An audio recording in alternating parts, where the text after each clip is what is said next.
Okay, maybe let's start because we have some 90 minutes for listening and discussing two interesting presentations. So I introduce myself. I'm Gabor Peteri, one of the co-chairs of the Local Public Service Alliance expert working group on the Europe and Central Asia region, which is a kind of a loose form of professional dialogue on policy issues and creating linkages between experts, policymakers, and practitioners. But maybe as we have the executive director of LPSA with us, Jamie, could you say a few words about LPSA as an association?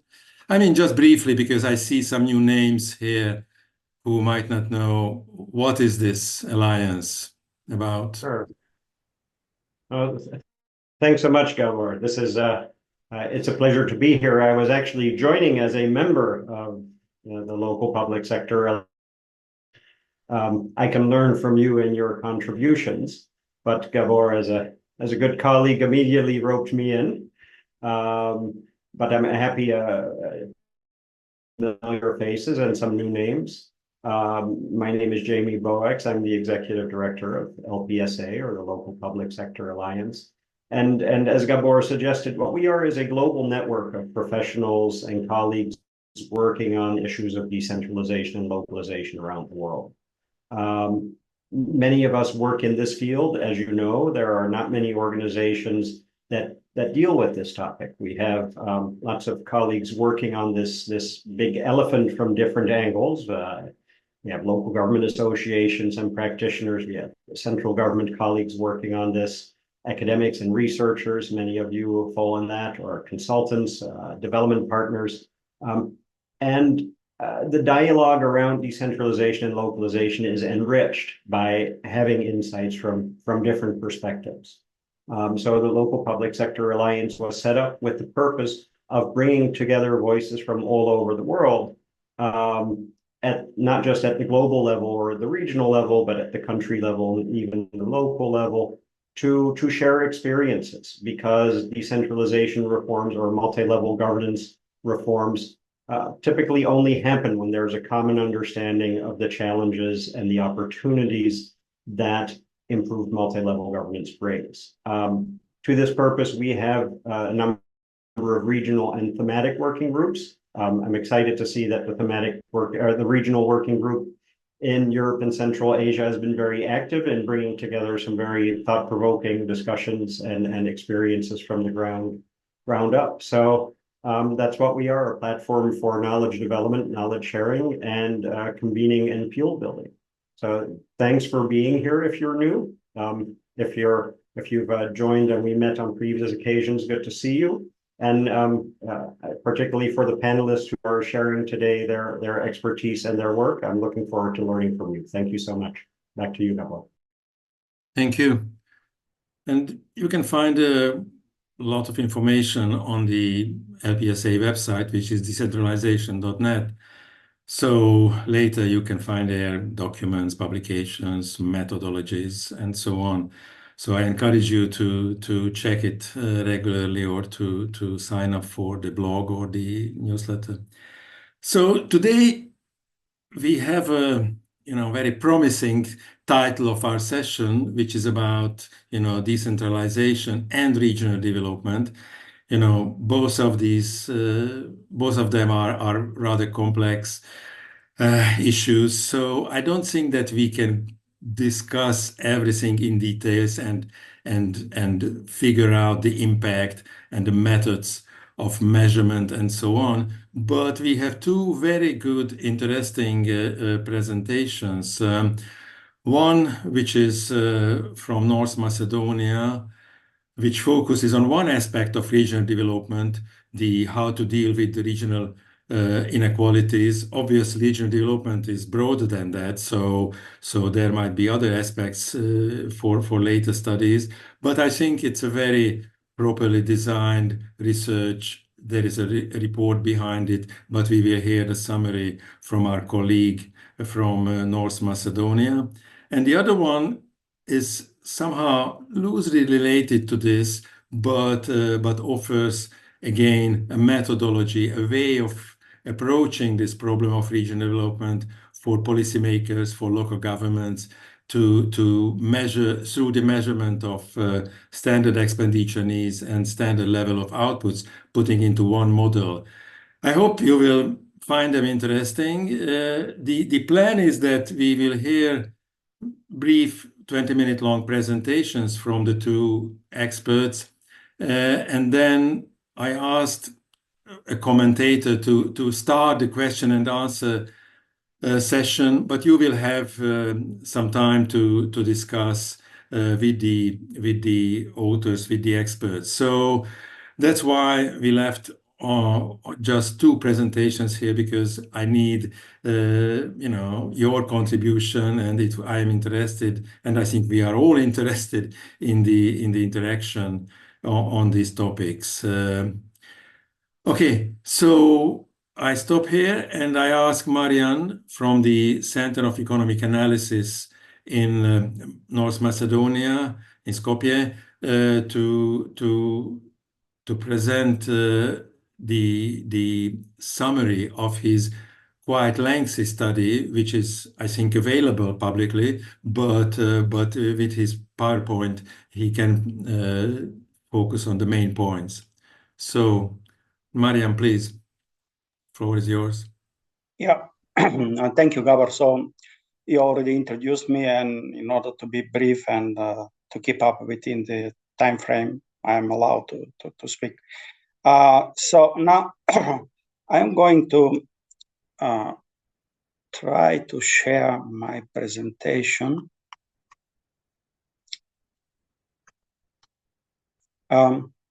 Marina, anyone can see this? Yes. Okay. So the motivation. Well, the motivation was not academic. The motivation was not what the think tank I'm president of is doing, which is research. But the motivation behind this report that was produced for the Ministry of Local Self-Government and financially supported through a USAID project was that there is a growing consensus in Macedonia that the regional development in Macedonia is not balanced at all. And actually, the regions are practically diverging one from another. And also, the initiative that came out from the government in 2016, 2017 for a new wave of decentralization legislation package, which should have replaced the legislation that was brought 2001, mostly on political ground and calming the ethnic unrest in Macedonia. And we thought that these two elephants that are constitutional in Macedonia, the regional development and the fiscal decentralization, or the decentralization in broader terms, cannot be analyzed for policy making decisions separately as isolated islands. There must be some intersection between the two constitutional phenomena. And this was the motivation behind this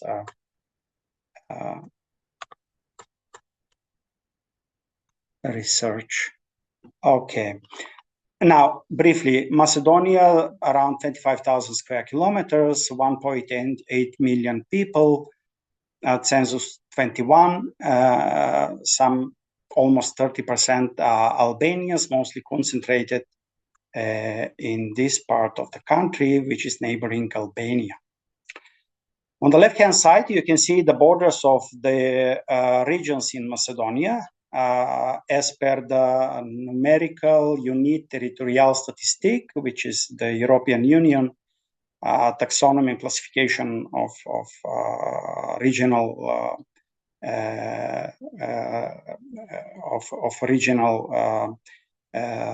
organization of European Union countries.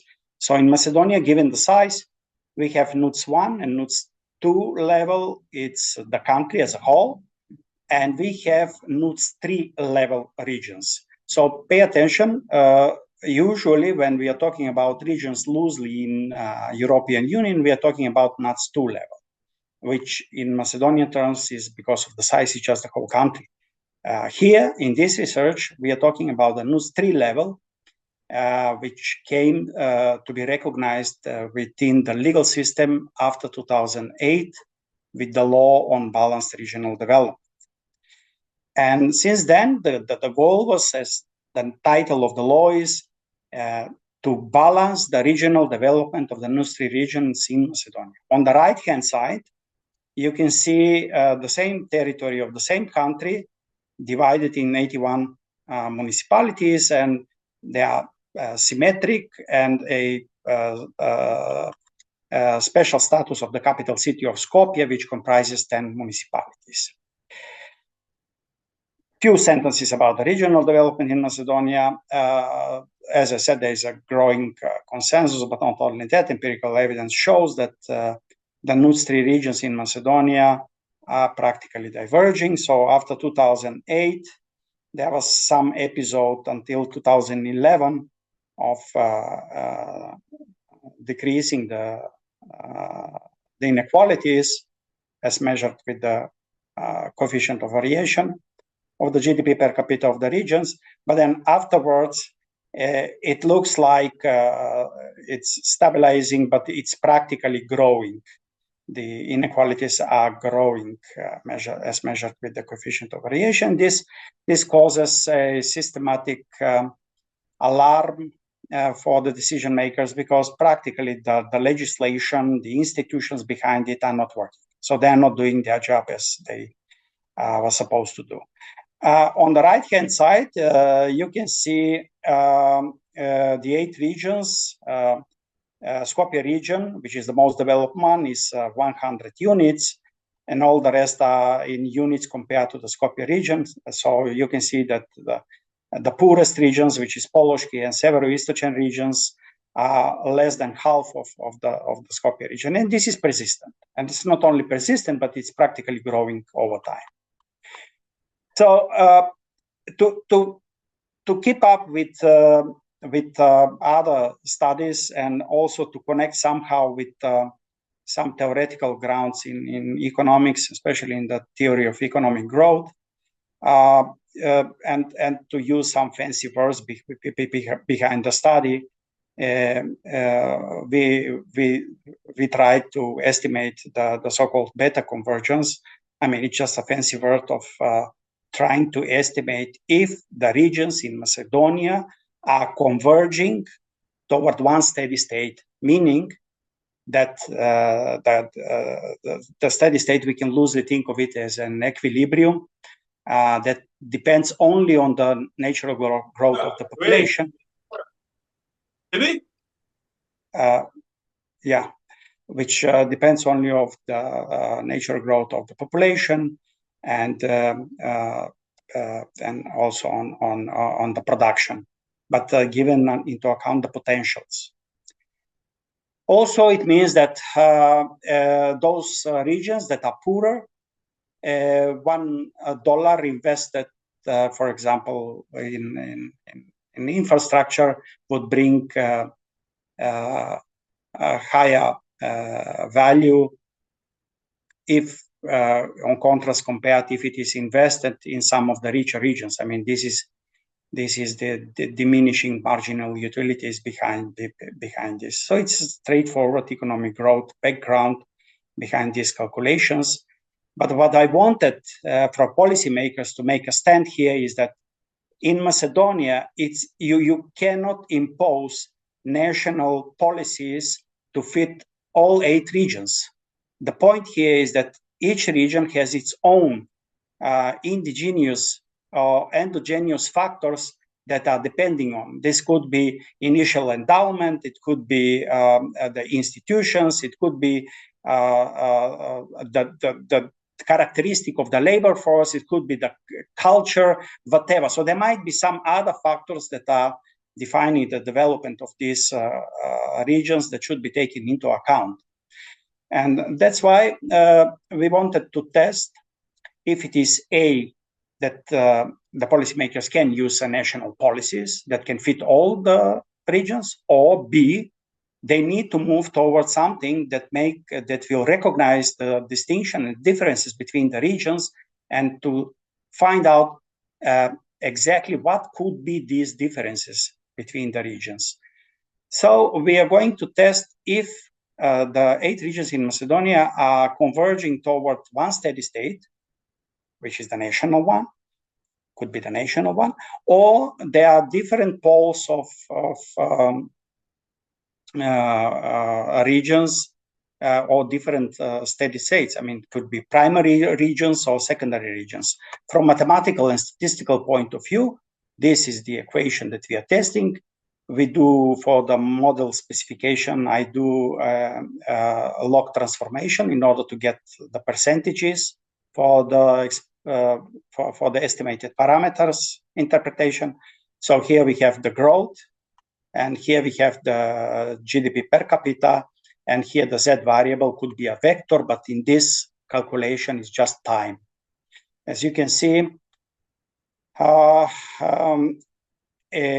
beta parameter, if the beta parameter is 0, this means that there is one steady state, and that means that the beta convergence, it's exogenous and depends completely on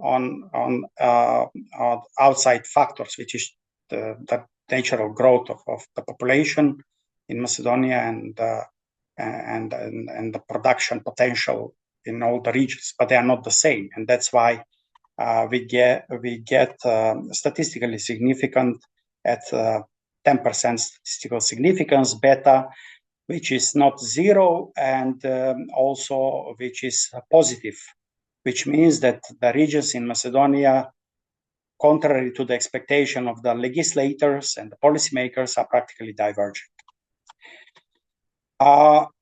So that's why we needed to test, okay, now we know that it's not exogenous, and now we need to find out what are these endogenous factors that might explain the divergence of the Macedonian NAS3 regions.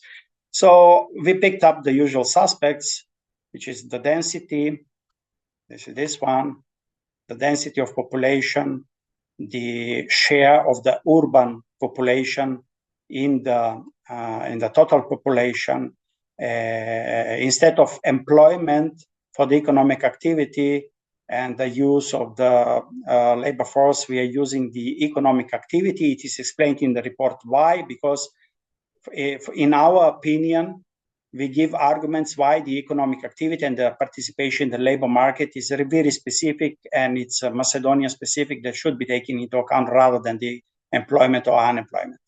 ETF, it's Alberto Alessina type of ethnic fragmentation of the country. Remember, as I already said, the fiscal decentralization partly had the goals, maybe the main goal was to settle up the ethnic unrest in my country. So this could be some of the explanatory variables that could explain the divergence or the convergence, in our case, of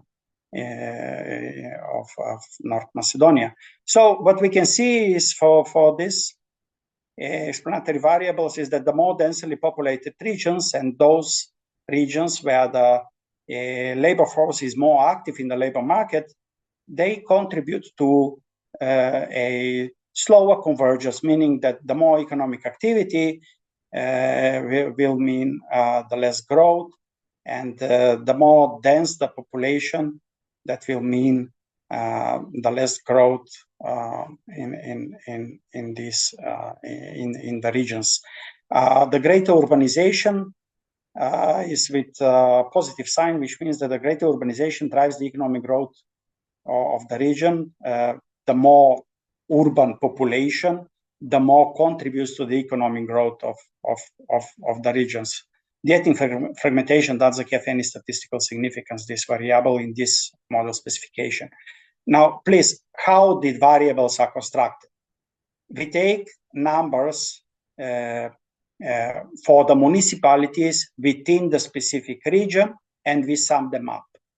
So all the variables that you see here, they are calculated as a sum within the regions, as a sum of the municipalities that are a part of that particular region.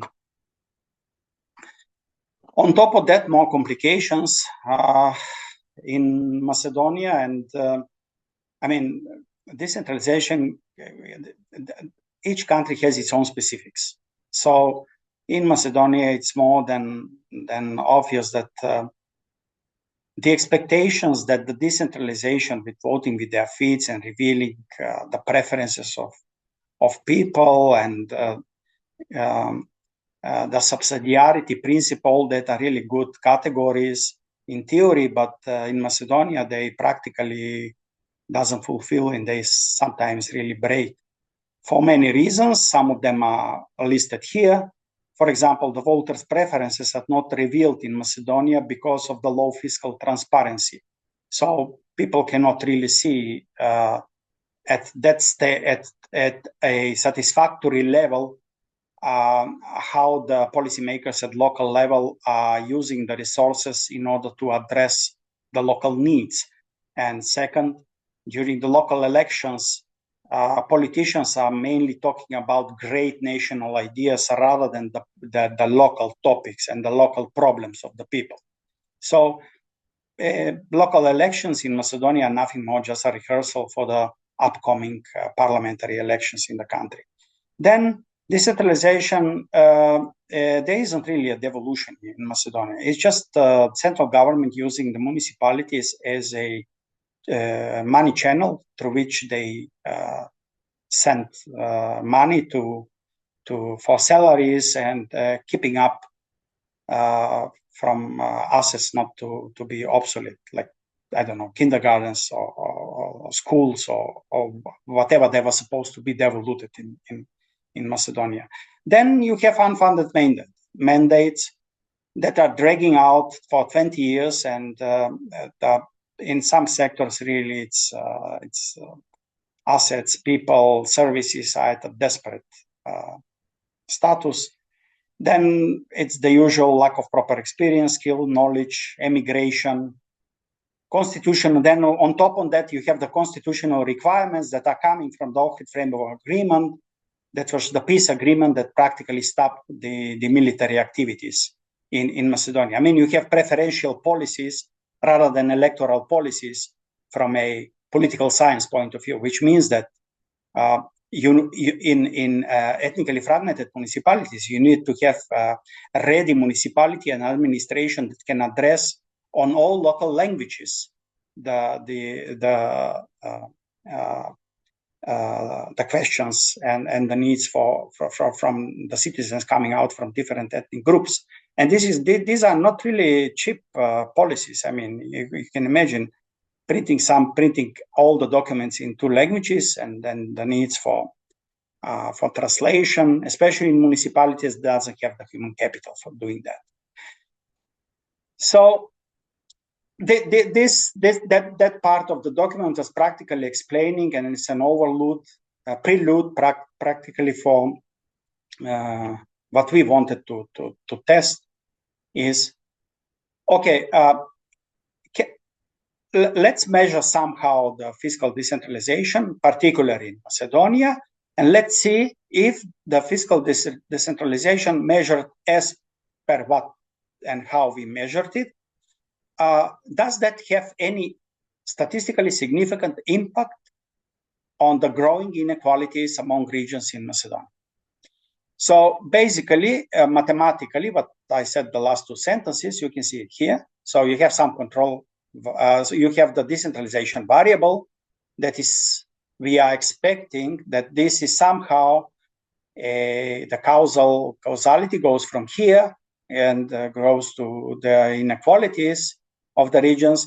But then we also introduced some control variables. And these are the control variables that we already discussed in the previous estimations. These are the density, the ethnic fragmentation, labor market, labor participation, labor force participation in the labor market in Macedonia, etc.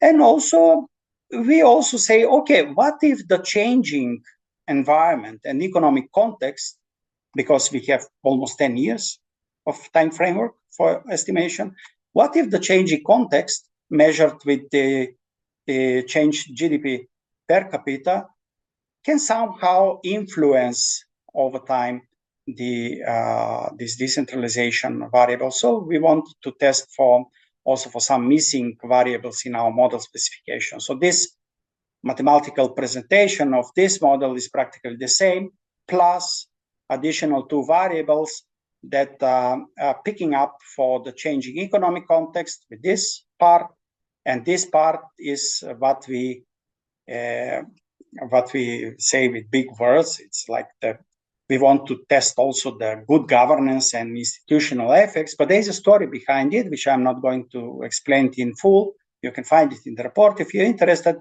But this is from mathematically, it measures the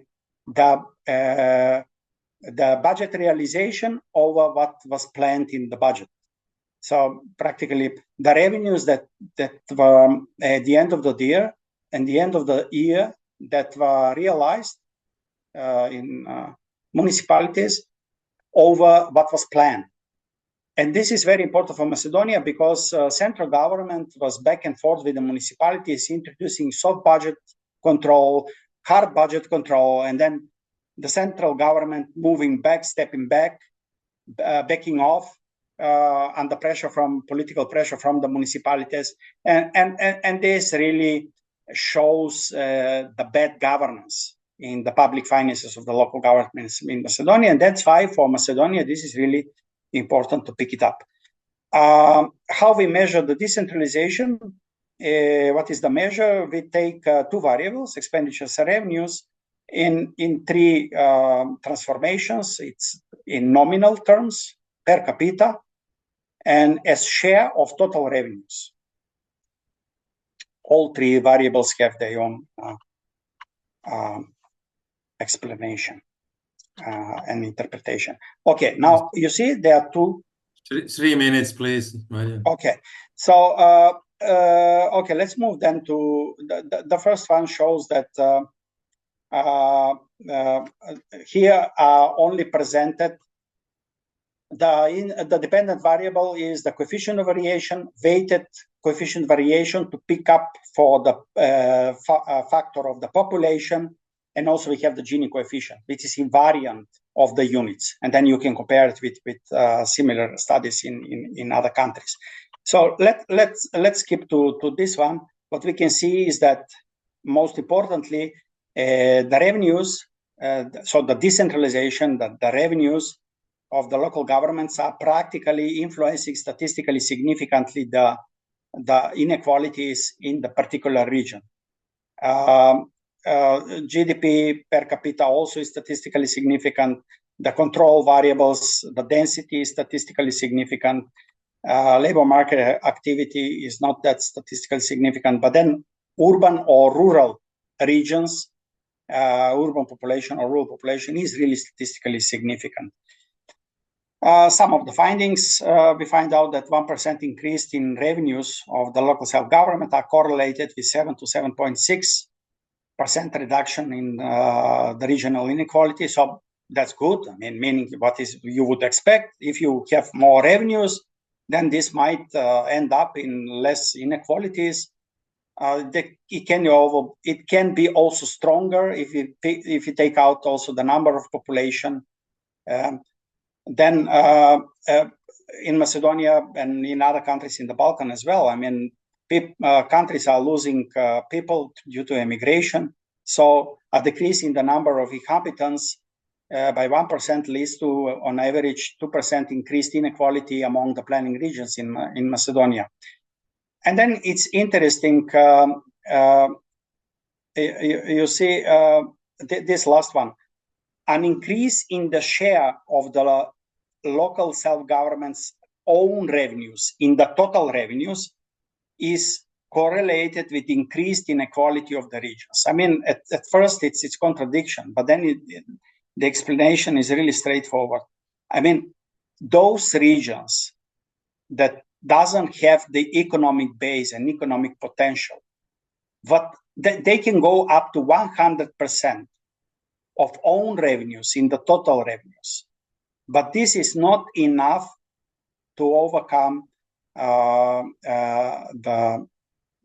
lower economic potential and the lower assets and the lower level of the factors of the production in order to pick up and to start to converge towards the primary regions, which means that the implications are such that the policymakers should not look in Macedonia on the factors of growth. Economic growth doesn't have to do anything with reaching the balanced regional development in Macedonia, but picking up the clusters of underdeveloped regions, mainly because they are losing the human capital in quantity and in quality, and increase the potential for these regions to start to converge toward the primary regions in Macedonia. Now, what are primary and what are secondary regions? This needs to be still investigated properly. Thank you. Thank you, Marian. So we start a discussion with an invited commentator from North Macedonia, Marian Petreski from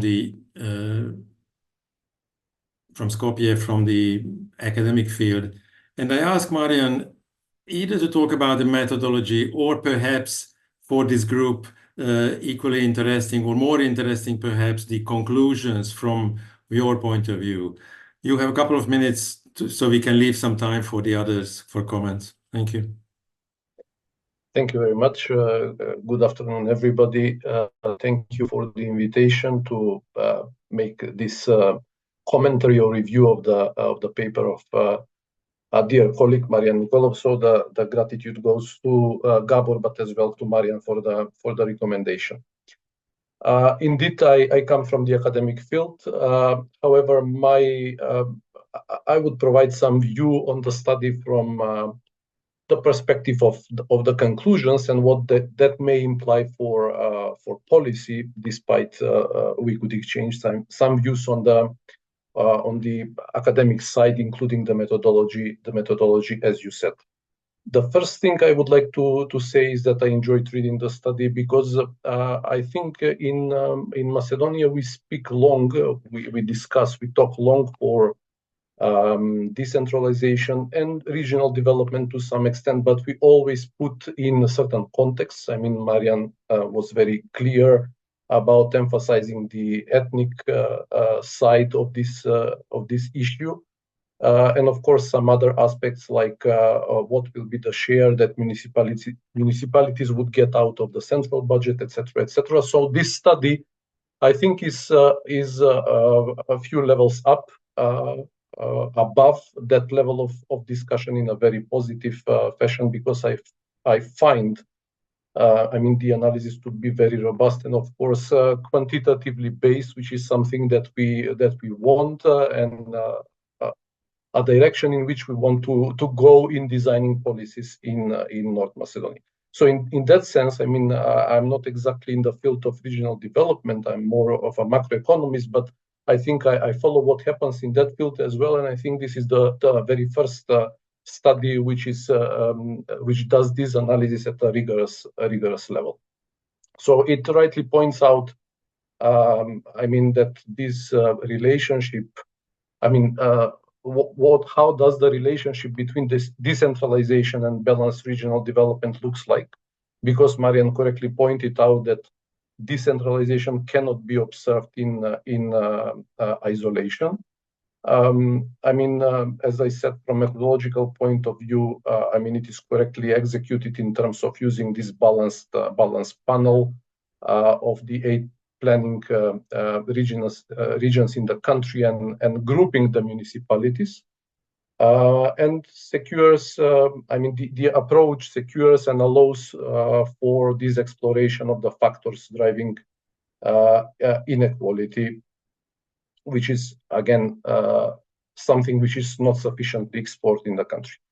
So to be more concise, because I was told I need to stick to about 5 minutes, I picked 3 most important findings in my view.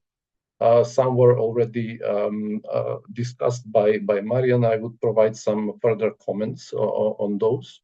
So the first finding is that higher revenue decentralization is related to lower regional inequality. To me, this did not come as a surprise. This is something I would expect because, higher revenue that you get from the central government would empower local governments. And then they could allocate the funds according to their local needs because, the municipalities, but also, I would say, the participation of other stakeholders, the citizens, the local companies, etc., know probably the needs of the municipalities and the regions more than what the central government knows and needs.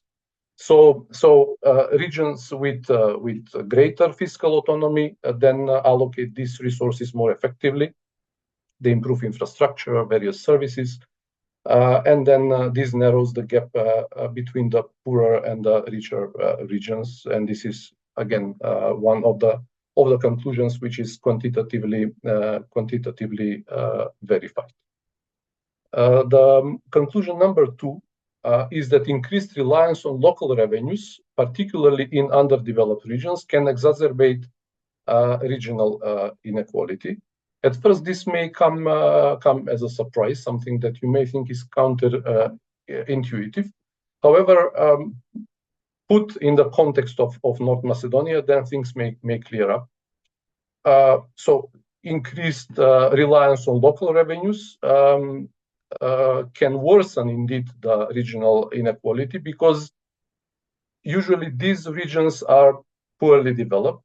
They essentially lack economic base, economic potential to generate sufficient income.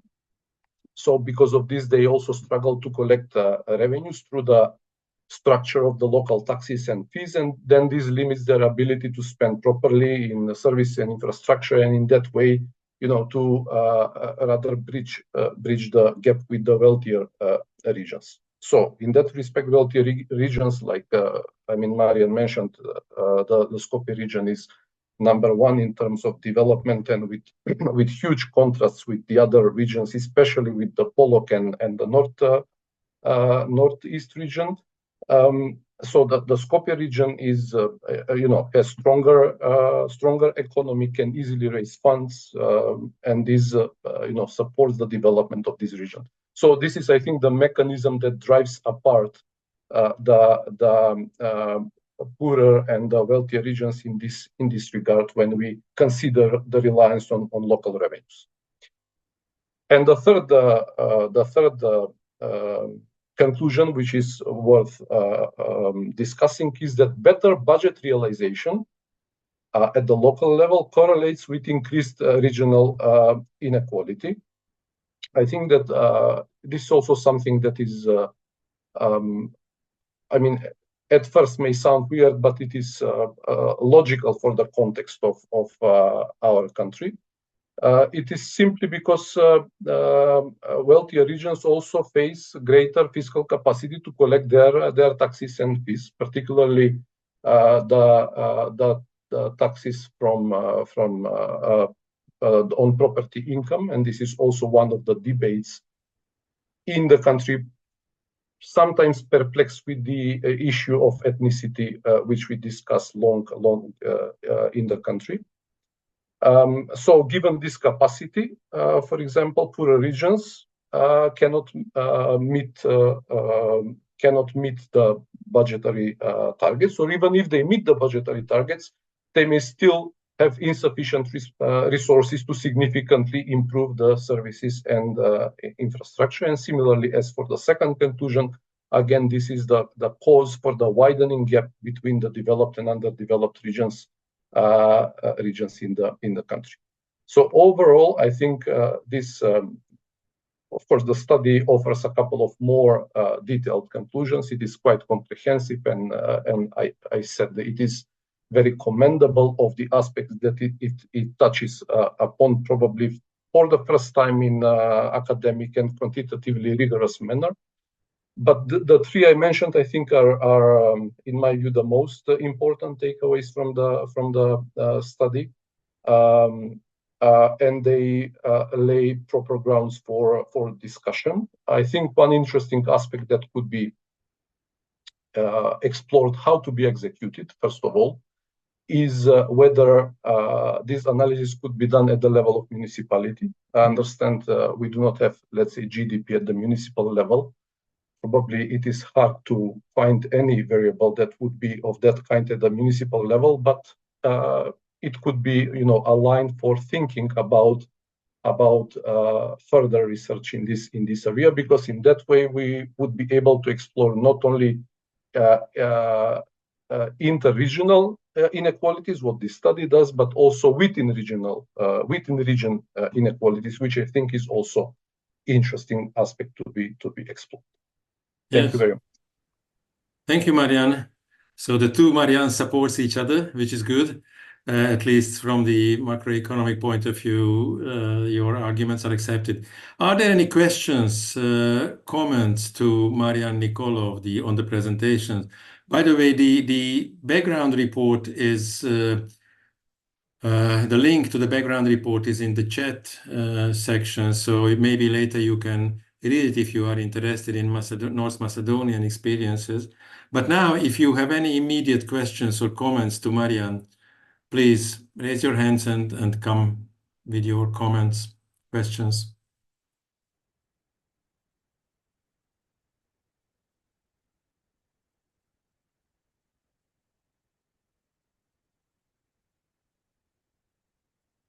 I don't see any hands raised, so time is running. Maybe at the end of after the two presentations, there will be comments from the audience. So I ask the second the presenters of the second topic, which is actually a theme of Francesco Pocelli from the University of Bari, and Vieri Ceriani, who is the president of the local tax officials, if I understand correctly, Vieri, your position. I think Francesco will start the presentation, but we will have here with Vieri the time for comments and for answering questions, because Francesco has to leave earlier. So please start by sharing your PowerPoint. As a matter of fact, I will start, Gabor, and Francesco will follow. Good. Okay, here we go. So please keep the 20 minutes just to leave some time for Francesco as well. Thanks. Oh, no, I will be short. The topic is measuring standard expenditure needs and standard levels of output in Lithuanian and Italian experiences. Let's start with the Italian experience. The background is in years 2009-2010, a reform of fiscal federalism took place. The first step, which had been undertaken before, had been to give quite large tax autonomy to local authorities in Italy. By local authorities, I mean municipalities and provinces.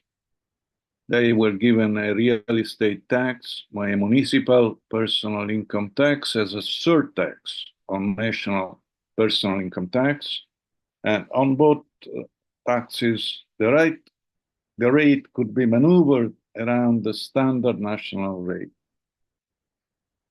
The grants from the state at that time were determined according to past legislation, which had been layered over the years with no precise connection to the actual needs of the municipality.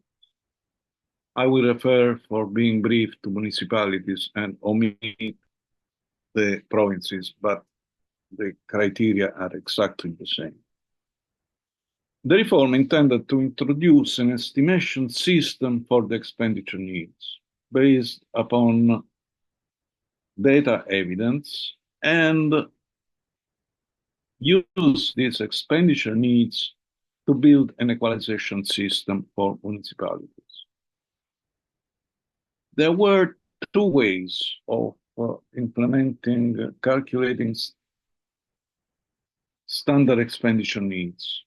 It's what I call the ministerial approach, which was to calculate average per capita expenditures for the various functions performed by the municipalities and correct them through the addition of cost variables weighted with a priori parameters.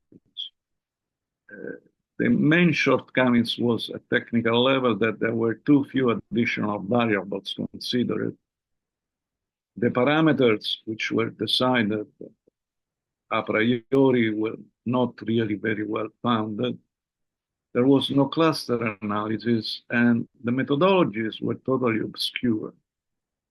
And at institutional and political level, there was no involvement of municipalities nor of their associations. What was done? At technical level, a large number of variables was collected, and parameters were calculated using statistical methodologies. Municipalities were grouped using cluster analysis. Cluster analysis is a statistical technique which groups municipalities in clusters. The municipalities among the cluster have the minimum variance possible. They are alike as far as possible, while the different groups, the different clusters are as different as possible from each other. Then, through regression analysis, an expenditure function was calculated separately for each function. At an institutional political level, what's interesting is that the methodology and the calculation of the expenditure needs was devolved to a technical third party. So a company owned and controlled by the Italian Ministry of Economy and Finance, and IFEL, a foundation which belongs to the Association of Municipalities. So these two entities at technical level had to cooperate and produce the standard expenditure needs. These methodologies and the results of the methodologies have to be endorsed by a special commission, which include the representative of various ministries and of the municipality. Then the result, the report, figures are turned to the parliament for an opinion of a special committee on fiscal federalism. And then the standard expenditure needs are enter into force through a decree of the Prime Minister.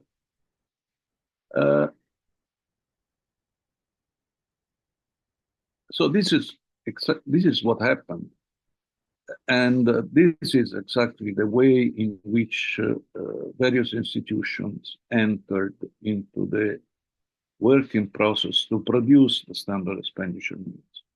The standard expenditure needs, in reality, are a sort of apportionment of a global fund which is in the budget of the state for financing municipalities and give them equalization grants.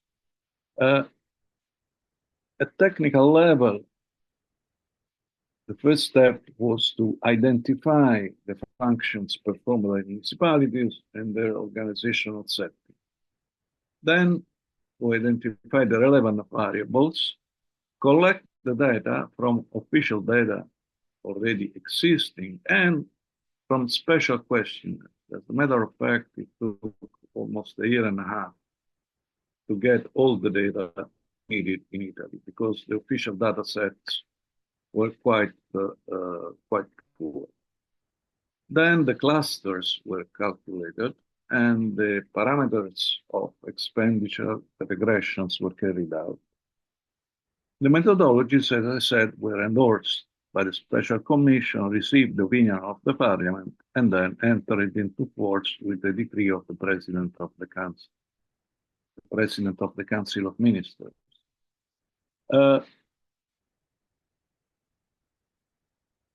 The calculation of standard expenditure needs was not the end of the story. Also, a standard fiscal capacity was calculated for each municipality. That is, the revenues attainable from the own taxes at standard rates were calculated.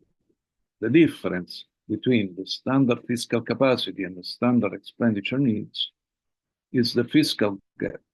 And the fiscal gap is what determines the equalization subsidies to each municipality.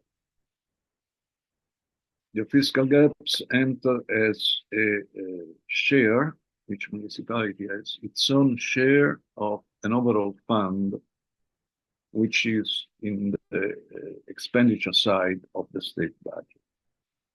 The system is in force since 2015. It's in force and has been applied every year since 2015.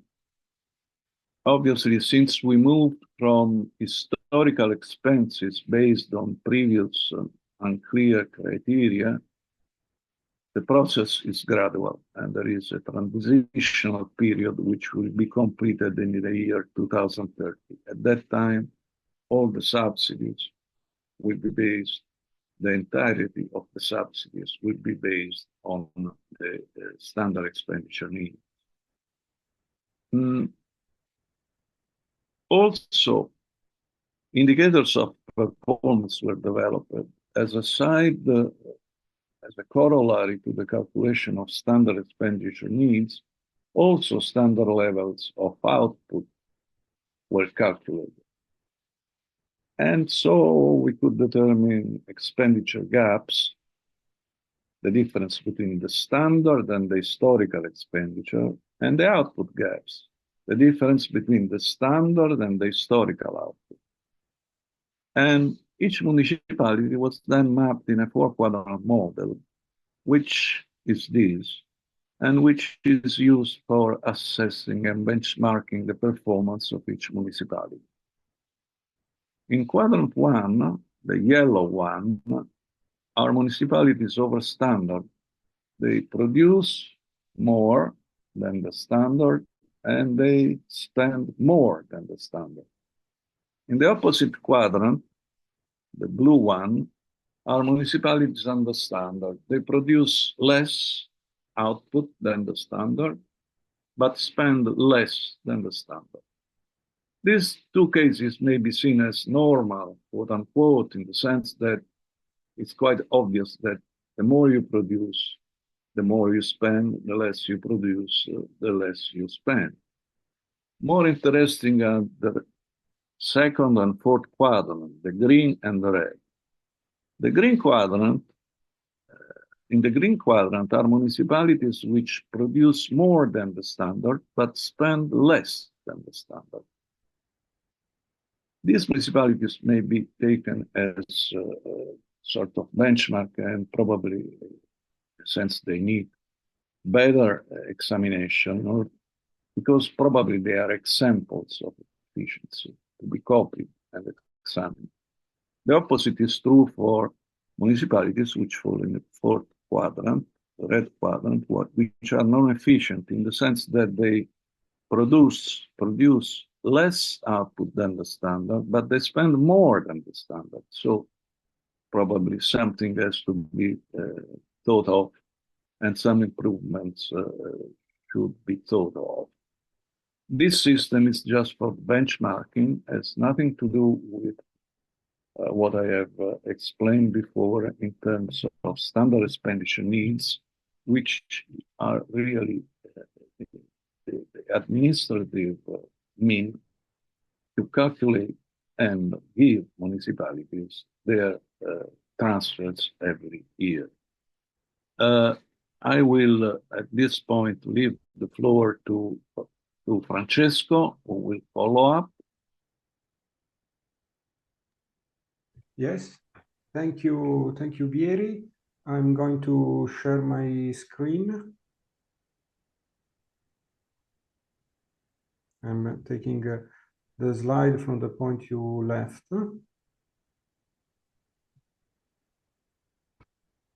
Okay, in the meanwhile that my screen will show up, I wanted also to say thank you to Gabor for the invitation to this meeting. And I will start just saying that the four quadrant, are you able to see my screen?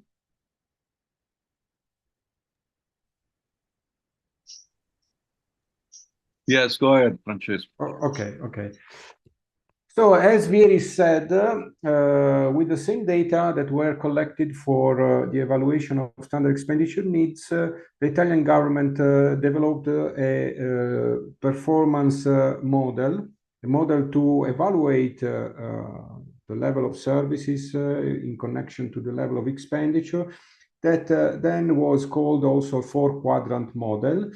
And after this construction of this model, the idea was to put all this information online through an open data initiatives. You see a sort of representation of the results of the four-quadrant model for the main Italian cities here in these slides.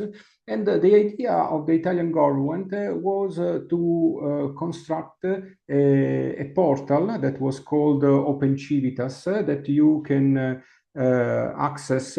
There is also an English version, so you can see how it works. And the idea was to put online all the raw information, so all the data that were collected. So researcher and journalist, if you want, can download this information. But the most important thing was to put online also the performance model. So each municipalities, the citizens of each municipalities could go online and check the performance of each municipalities against the performance of similar municipalities, neighboring municipalities. For example, Rome could compare with Milan, Naples, or smaller municipalities could compare with their neighbors. And this analysis or these initiatives is in line with a large, let's say, development of open data initiatives in Europe, but all over the world. There is a general, let's say, idea that putting online the data will, in a certain sense, stimulate the electoral accountability of local governments. And in general is also a system for each municipalities to improve their management, to improve their management decisions, having the possibility to compare their actions to that of their local peers. This is another screenshot of Open Civitas. This is what you can find going online. You can find different tools for municipalities. There is a tool for a direct benchmarking. Municipalities can select up to 4 peers for for the benchmarking, and they can select also different functions among those that have been monitored for the evaluation of standard expenditure needs, which are the main functions performed by Italian municipalities, from general administration to local police, environment, waste collections and social services, and so on.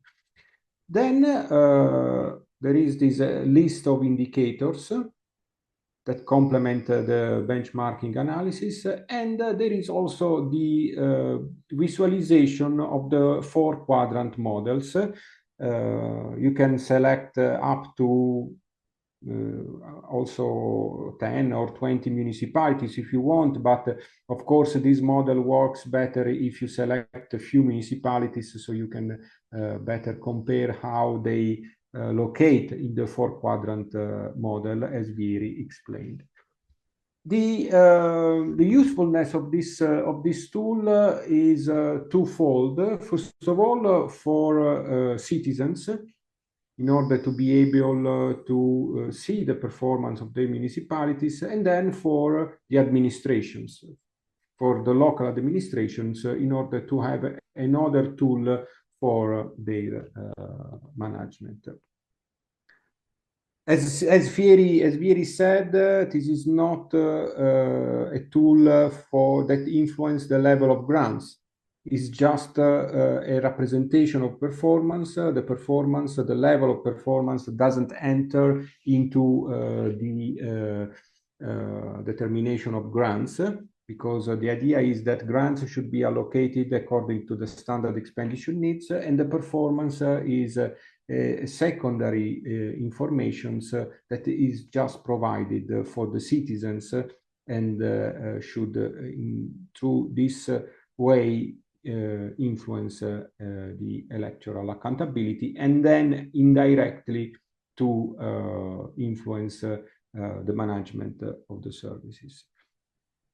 So this is the general overview for the Italian system, and now we are going to move to the Lithuanian experience, because all this model that we can call, just to make it simple, the CEST model, because was the model evaluated by this government company that was in charge of computing the standard expenditure needs and collected all the informations. So the idea was to implement the CEST model for the Lithuanian local authorities. Actually, the Lithuanian government requested the support from the European Commissions, from the DG reform, in order to develop a model to evaluate the performance of local authorities, in order to improve the management, the financial equilibrium, the financial situation of the local authorities, of the municipalities in Lithuania. And after let's say a general analysis of the European Commission, the CEST model was selected as a best practice in Europe and was proposed to the Lithuanian authorities, and finally it was accepted as a pilot for the evaluation of performance of Lithuanian authority. And after this initial pilot, the whole system was also implemented to provide some information for equalizations.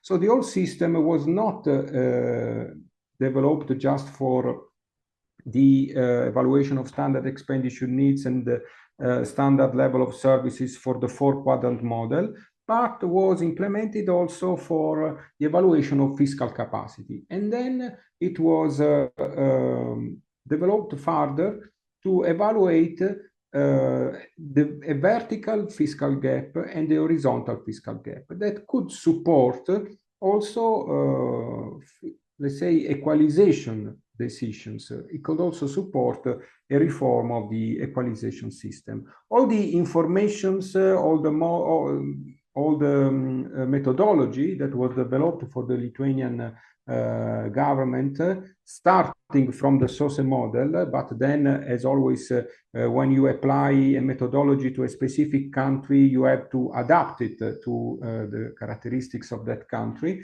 Everything can be found in the final report that was then published, and here there is the link to the final report. The activity for Lithuania was, in the end, very complex and, in a certain sense, even more complete than the Italian one, because it's starting from the definition of services, the collection of data, and in the end, it was pushed to the calculation of the fiscal gap, and also was also developed to the simulation of some policy scenario.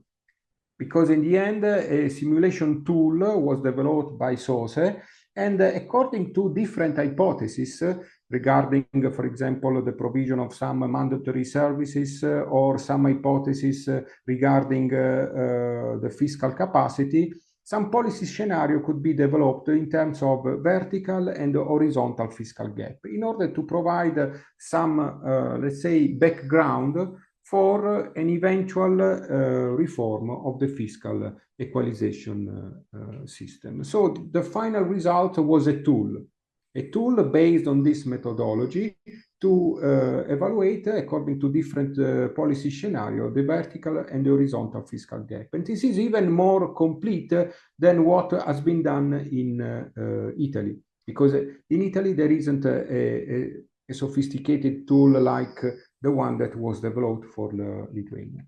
In Lithuania, we covered a wide range of services, from education, this was the main service managed by local authorities, up to social security, general administration, housing, and so forth.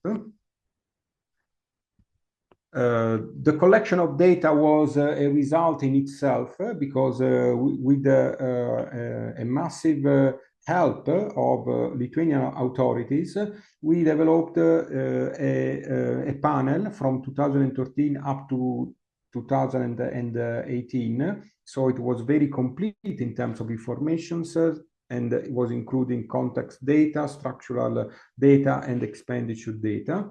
And in the end, it was we reached a final data set of more than 800 variables. Then some of them were used for the model, others then were just collected and left for further analysis. The analysis also provided a clusterization of local authorities. This is an example on how the 60 Lithuanian municipalities were clustered between big cities, predominantly urban, predominantly rural, and resorts. This is an example on how the clusterization was applied.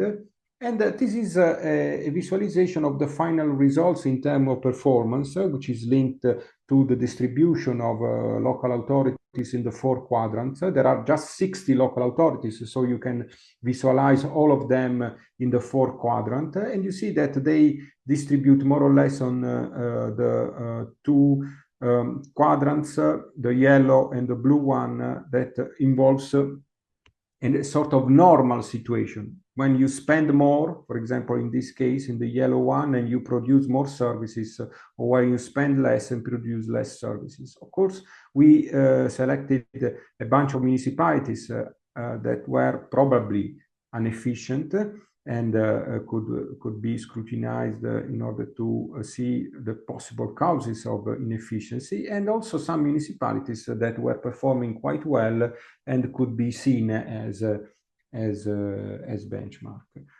as a benchmark for the others. This is another example on how the municipalities were spread across the different quadrants according to their classifications among different clusters. So this is just an overview of the Lithuanian experience that, as I said, was based on the SOSE model, so the model used in Italy, but then developed further in order to reach, let's say, a more, let's say, sophisticated way to use this information, so to do also simulations in terms of horizontal and vertical fiscal gap to provide a sort of support for fiscal equalizations. So I will stop here. Then if there will be some questions, we can go into some more details. Thanks. Thank you, Francesco and Vieri.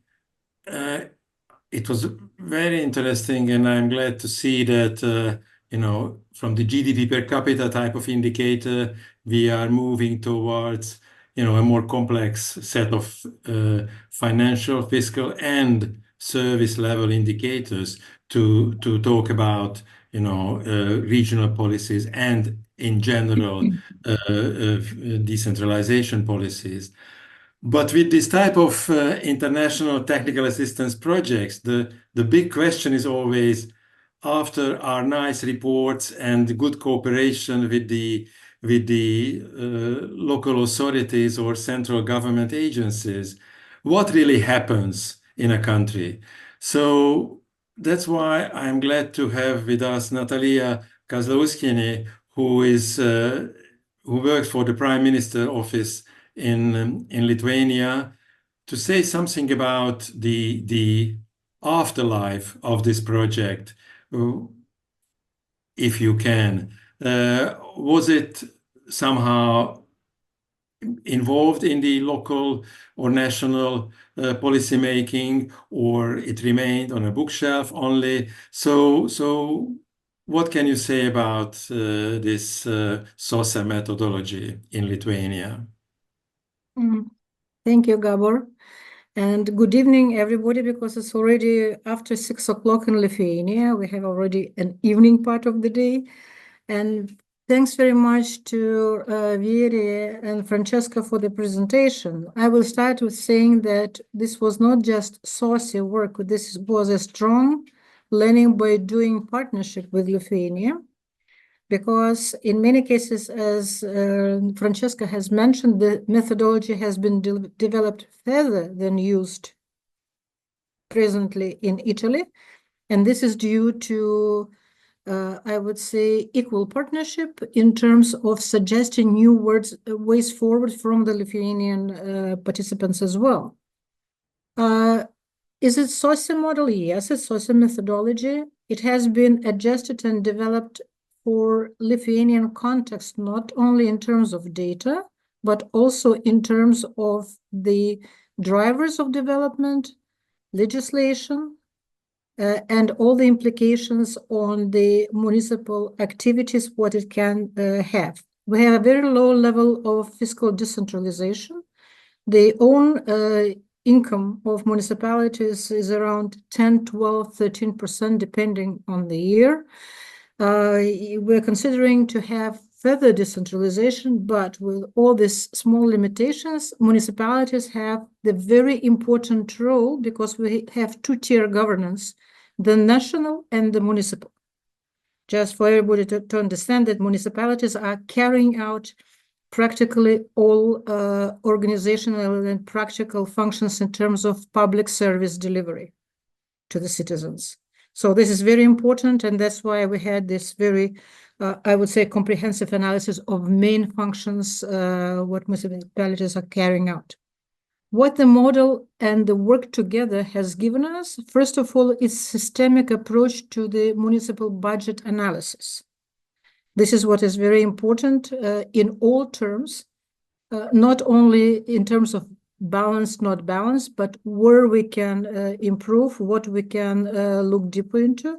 It also gave us a stimulus to systemize and collect more municipal level data, because at the beginning it was not enough. We have carried out a lot of surveys for the data which has not been collected on a regular basis, as we say, beyond the Eurostat requirements. And also, following Italian experience, we made some of this data open through the e-finance module on the Ministry of Finance side. This was already a big step forward because municipal data in the past was not much used even by the Ministry of Finance in terms of analysis while they were allocating state subsidies or budgetary transfers from the central government to the municipal level. It also gave us the potential policy implications to be considered. First of all, allocation of government grants, because we had this equalization module. Has it been used? Yes and no. It has been calculated, but in many cases, the political reality is such that the calculations, no matter how substantiated they are, can be influenced by some political priorities and realities. I hope we all understand what it is. We also had gap analysis of the crucial data needs. What we faced is that there is very little data in terms of quality of services, efficiency, and we had to work with a lot of proxy indicators, but it was not too bad because we came up with the further development of the already established National Life Quality Index, which is a composite indicator, which comprises physical, financial, and other type of sub-indicators, and SOSI has helped us to proof it, to clean up the data and methodology, and this is very broadly used by municipalities and also by the government to see where municipalities are compared to each other. What it also gave us is that we have the further development of the tool after the project has ended. You were asking what is the life after the project. For those who know the European realities, to combat with the pandemic crisis and the financial crisis, the RRF, the Recovery and Resilience Facility, has been established. And the second part of the project was carried out already by Lithuanian counterparts alone, further developing of the tool being financed by RRF. So from this point of view, yes, we're moving forward. We're in constant informal coordination with SOSI colleagues. We're now thinking about the new project to move forward the methodology, and we worked a lot on visualization also, because there is a nice part of the SOSI methodology and tool putting everything in graphs. We are putting everything in additional to that in maps because it's very visual. The regions can see how they are doing in terms of different indicators. And we are, I think, moving further with what Francesco and Veri have not mentioned in terms of maybe not the complete methodology, but for infrastructure gap analysis, or I would say the infrastructure and needs analysis, because it's not only money and additional reallocation, which matters, is also the necessary infrastructure to perform certain functions, what matters.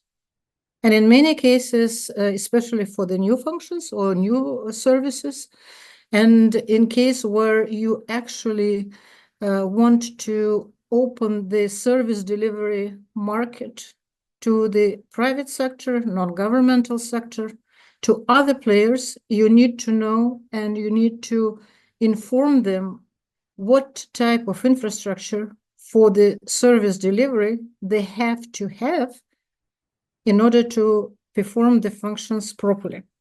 So this is another way of development. And also this goes with a new development where we saw that small municipalities or I would say, weaker economically. It's not only the size, but economic performance and economic endowment of municipalities can have the shared service provision. To some extent, the analysis which has been carried out gave another, I would say, wing to us to think about a different way of organizing the economic geography for the service provision. I would also want to briefly say what the method is not about, what not to expect. It's not the criticism, but it's just simply the practical consideration. It's past and present as much as data allows driven. So it means that if you have, it's very sensitive to radical policy changes. If you have something considerably new in one of the services or a new service from scratch, it doesn't have the historical time frame for the analysis. It's not a limitation, probably a different methodology is needed for that one. And in the policy design and implementation, we often have this either radical changes where legislation or conditions are changing, or you have the complex functions where, like, for example, in Europe now, we're talking about long-term care, which is social care plus the healthcare, where we do not have the historical past data. We have to carefully select all the process drivers because in one country, these are the drivers which move the policies. In a different country, they are different. Clustering has to be not only done by the comprehensive mathematical analysis, but also what we have done in Lithuania. We started with expert analysis, and then later it has been proven by the analytical tools. Sorry, Natalia, could we leave some time for the colleagues to comment? Yeah, just two other things. The approach and the model requires a lot of data. So you cannot start with having really 50-60% of necessary data because it will not complete. And then it supports policy making, but it does not replace it. Again, policy making is not only evidence or analysis driven, it's also political priorities driven. And would I recommend it? Definitely. And we will keep our partnership with now not SOSE, but with the reformed institution in the future. And I hope that we'll have more discussions both on methodology, on developing together in partnership methodology, which will be used in Lithuania and in Italy. Thank you. Thank you very much. So it really confirmed the complexity of this SOSE model, but also Natalia confirmed that it's possible. So if you have a good partner in a country at national, at local level, then you can deal with these problems and will have an impact on policy design and maybe through benchmarking at the very local decisions as well. So we have some time for questions and comments to the presenters, to the commentators as well. So please, if you have any, based on your experiences, based on your country conditions, please. I have Marian first. Hi, just a quick one to Vieri. I mean, all this analysis is practically an open door for introducing a performance grant. You also mentioned something that you don't mix it with the equalization grant that you were talking about. Does that mean that you have a separate grant which deals and addresses the performance of the municipalities? Thank you. Shall I answer straight away, Gabor? Please. No. This four-quadrant model is just for benchmarking, as I said, and as Francesco underlined, is meant to foster accountability from the public opinion and on the side of the local administrators. What is instead important for delivering the grants to the local authorities, and what is important to determine each year the equalization grants, are the standard expenditure needs. The standard expenditure needs are based on also a standard level of output in a sense, and they will, as I said, by the year 2030 completely overtake the historical transfer of grants from the state to the municipalities. So equalization is based on standard expenditure needs on one side and standard fiscal capacity on the other. The difference between the two is the fiscal gap, and the fiscal gap is equalized. That's how the system is now in Italy. Then I must say that in the last years, last 4 or 5 years, a lot of work has been done on fixing also standard levels of output, minimum level of service requirements. This is still underway. So in a sense, the two sides of the coin will be put together, standard expenditure needs, standard level of output. But the work on the standard level of output is quite new. And it's often, in some cases, used to increase the overall performance of Italian municipalities. For example, on kindergartens, we have to adequate to the standards set by the union. And on average, Italian municipalities are well below. In order to reach the standard level of service for kindergartens, additional grants have been planned and are being now spent and delivered to the municipalities under the National Resilience and Recovery Fund. That's the story. That's the way the system evolved. Yes, thank you. So this performance-based grants is another topic, and it will come also in Italy. Maybe later, at a later session, we might ask the lessons of this gap financing method, but it's not a subject for today. So any questions, comments from colleagues who are still with us?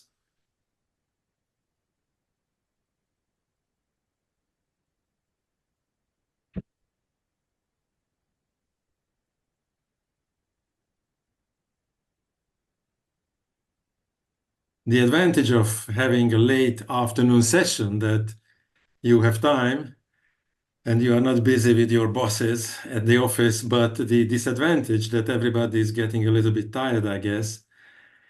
Anyway, I think if there are no questions and comments, I think my only role here is to thank you for the presenters and discussant to start a discussion, I think, to start a dialogue on this very complex topic of how decentralization and regional development are related, how can be influenced through various financing and measurement techniques, which I think most of us work on this issue on other projects in your academic field. So it would be really good to see in the future.